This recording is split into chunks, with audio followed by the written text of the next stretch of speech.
បាទជំរាបសួរពុកម៉ែបងប្អូននំតែជាពុំមិញទាំងអស់គ្នាថ្ងៃនេះដែរគឺជាថ្ងៃពិសេសពិសាមែនទែនដែលខាងក្រុមចុងភៅផ្ទះបាយមេតាបានចុះធ្វើដំណើរមកដល់ខាងខេត្តពោធិ៍សាត់នៅខាងស្រុកក្រគរបាទហើយសាលាថ្ងៃនេះដែរគឺយើងមកដល់សាលាខំកូនខ្លាពុកម៉ែបងប្អូនដែលនៅខាងលើត្បូក100ណាហើយថ្ងៃនេះក៏ខ្ញុំសប្បាយចិត្តមែនទែនដែលខ្ញុំជាអ្នកបានខ្ញុំស្នើមកខាងលោកអញ្ញាជាមួយនឹងលោកប្រធានផ្ទះបាយមេតានិងក្រុមការងារមួយប្រតិដើម្បីមកធ្វើសប្បុរសធម៌មួយនេះដើម្បីចាត់ជូនដល់ក្មេងៗបាទដែលនេះគឺការទទួលពីខ្ញុំបាទដែលហើយក៏មានការចូលរួមពីសិស្សល្បីៗជាច្រើនផងដែរបាទហើយមកដល់ភ្លាមនេះក៏ទេសភាពស្អាតមែនទែនពុកម៉ែបងប្អូនទាំងអស់គ្នា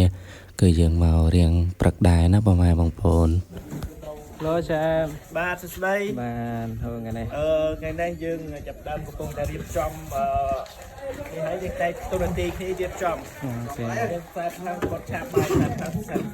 ឆាប់បាយ Hello ហើយមានធីមខ្ញុំកងមាត់នេះអត់មែនធីមបាយបាយបាទហើយវាអត់មានធីមយើងចូលនេះបាទបន្ទាប់ពីស្ដាមសាប់គាត់បានរៀបចំបែងចែកការងារហើយបាទនេះក៏ញាប់ដៃញាប់ជើងពុកម៉ែបងប្អូនព្រោះដោយសារតែរឿងថ្ងៃដែរហើយណាពុកម៉ែបងប្អូនម៉ោងយើងរៀងជ្រេដែរហើយនេះសាប់បាទអូនម៉ាប់ក៏កាត់ចាប់ដើមលាងកលាងអុយនេះដើម្បីធ្វើបាយឆាបាទពុកម៉ែបងប្អូនថ្ងៃនេះយើងមានបាយឆាយើងមានហតដកអីចឹងទៅបាទយើងស្រស់អង្គស្រស់អីហើយដើម្បីមកដាំបាយដោយទៅរដងណាពុកម៉ែបងប្អូនហើយក៏មានបងនៅខាងក្រៅក៏ជួបខ្ញុំហើយនឹងខមមិនសួរថាហេតុអ្វីបានជាអត់ឃើញដូរមុខម្ហូបចឹងណាពុកម៉ែបងប្អូនគាត់ថាឃើញតែបាយឆាហ្នឹងហើយពុកម៉ែបងប្អូនយើងក៏មាននៅម្ហូបប្លែកៗដែរប៉ុន្តែមុននឹងការយើងមកធ្វើ charity ឬក៏យើងមកចាស់ជូនដល់ក្មេងៗគឺយើងត្រូវសិក្សាមែនទែនថាតំបន់ហ្នឹងគឺពួកគាត់ចូលចិត្តញ៉ាំអ្វីហើយអ្វីដែលញ៉ាំទៅឆ្អែតហើយពួកគាត់មានកម្លាំងហើយពួកគាត់ចូលចិត្តញ៉ាំអស់ពួកខ្ញុំក៏មានម្ហូបប្លែកៗដែរដូចជាជើងសាមុនយើងធ្វើជាមួយនឹងមីជប៉ុនហើយនឹងម្ហូបផ្សេងៗទៀតគឺម្ហូបច្រើនតែគ្រាន់តែថាពុកម៉ែបងប្អូនឃើញមួយរយៈក្រោយនេះពួកខ្ញុំធ្វើពីច្រើនជាមួយនឹងបាយឆាបាទហើយសម្រាប់បាយឆានេះដែរយើងធ្វើទៅពួកគាត់ញ៉ាំគឺអស់តែម្ដងហើយណាមួយឆ្អែតបានយូរទៀតហើយថ្ងៃនេះគឺយើងពិសេសមែនតើយើងមានហតដកយើងមានឡាប់មន់យើងមានអីចឹងណាពុកម៉ែបងប្អូនសាមុនយើងមានfrench fry មានចឹងទៅបាទបន្ទាប់ពីយើងដាំបាយទុកចោលហើយគឺ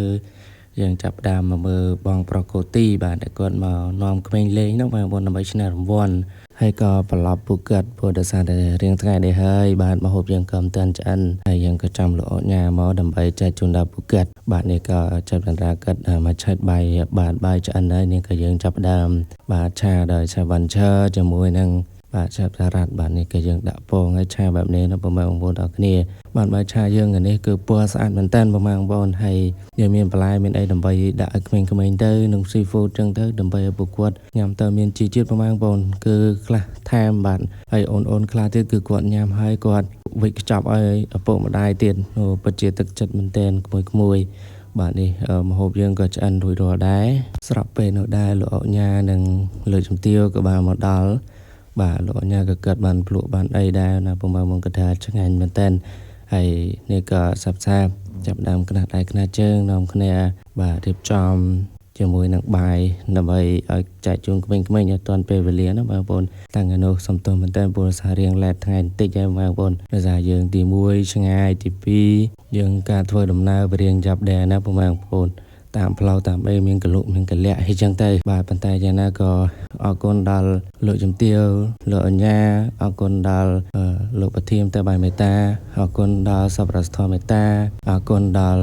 អនុប្រធានតែបាយមេតាអរគុណដល់ក្រុមការងារទាំងអស់ដែលបានមកប្រតិគ្នាយ៉ាងឯកច្ឆន្ទ